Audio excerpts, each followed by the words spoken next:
અત્યારની જે દુનિયામાં છે ને, જે યુવાન, જે યુથ વર્ગ જે મંદિર તરફ વળી રહ્યો છે, જે ભજન ભક્તિ તરફ વળી રહ્યો છે, અને એની અંદર જે બહારની નેગેટિવિટી કોઈક ને કોઈક રૂપે જે યુવાનને વળગી રહી છે ને, એ એવી રીતે વળગી રહી છે કે મંદિરે જતા હોય અથવા કોઈ ભગવાન પાસે જતા હોય તો ત્યાં એવી રીતે વાતો કરવામાં આવે છે કે જો આ સાધુ સંતો ભેગો રહેશે તો આ સાધુ થઈ જશે, આ ભગત થઈ જશે.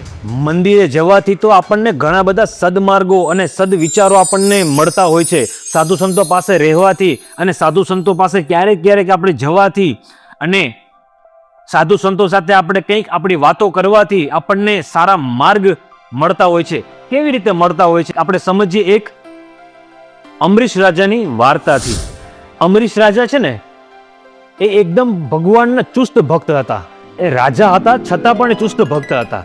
કેવી રીતે કે જ્યારે ભગવાન સવારે ઉઠે તો ભગવાનની પોતે જાતે સેવા કરતા.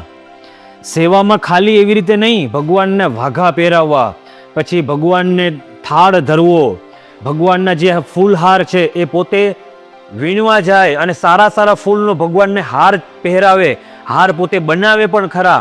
પછી જે જૂના વાઘા હોય એમને પોતે ધોવાનું પણ કામ પોતે કરે. અરે અમરીશ રાજા ત્યાં સુધી એવી રીતે વર્તતા હતા, પોતાની પૂજા કર્યા વગર પણ પાણી પણ ન પીવે. જે કંઈ વસ્તુ હોય પોતે અંગીકાર કરવાની હોય એ ભગવાનને ધરીને જ અંગીકાર કરે. 21 કલાક છે ને ભગવાનની સખત સેવા કરતા. 21 કલાક સેવા કરતા અને 3 કલાક પોતે સુવામાં એ કાઢતા. એક દિવસ એને વિચાર આવ્યો કે આ 3 કલાક મારી સુવાની જે છે ને એ નકામી જાય છે. એમ વિચારીને અને એમને 24 કલાક ભગવાનની સેવા કરવામાં સમય ફાળવી લીધો. 24 કલાક ભગવાનની સેવા કરતા હતા તો એક દિવસ ભગવાને એમને દર્શન દીધા અને કહ્યું કે અમરીશ, તું મારો ભક્ત નહીં પણ તારે રાજ્ય ચલાવવાનું છે. એટલે તું જે 24 કલાક મારી જે ભક્તિ કરે છે એ ભક્તિ નહીં પણ 3 કલાક મારી સેવા કર, 21 કલાક છે ને રાજ્ય ચલાવવા માટે તું વાપર.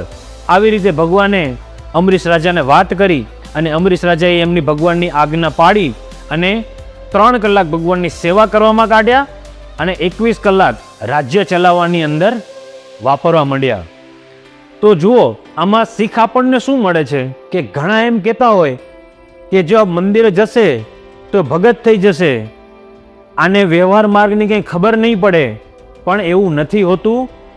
મંદિરે જવાથી, સંતો પાસે જવાથી આપણને વ્યવહાર માર્ગ અને મોક્ષ માર્ગ આ બંને વસ્તુ આપણને શીખવા મળે છે. આ એક અમરીશ રાજાની વાર્તા ઉપરથી આપણને આટલી વસ્તુ શીખવા મળે છે. એટલે ક્યારે આપણે આપણા મનની અંદર એવું વિચારવું નહીં કે મંદિરે જવાથી કોઈ ભગત થઈ જશે. કોઈ ભગત થતા નથી. એ તો ભગવાનની મહેરબાની હોય અને ભગવાને જ એમને એવા અવતાર રૂપે ધરતી ઉપર મોકલ્યા હોય. એને જ્યારે એનો સમય આવે ત્યારે એ એમનો સંસાર વ્યવહાર છોડીને સાધુ માર્ગની અંદર અને બીજાના કલ્યાણ માર્ગની અંદર જોડાતા હોય છે. તો ક્યારે એવું વિચારવું નહીં કે મંદિરે જવાથી આ ભગત થઈ જશે. હંમેશા મંદિરે જવું, ભગવાનના દર્શન કરવા અને સંતો સાથે કંઈક આપણી સારી વાતચીતો થાય તો આપણું મોક્ષ માર્ગ પણ પાકું થઈ જાય.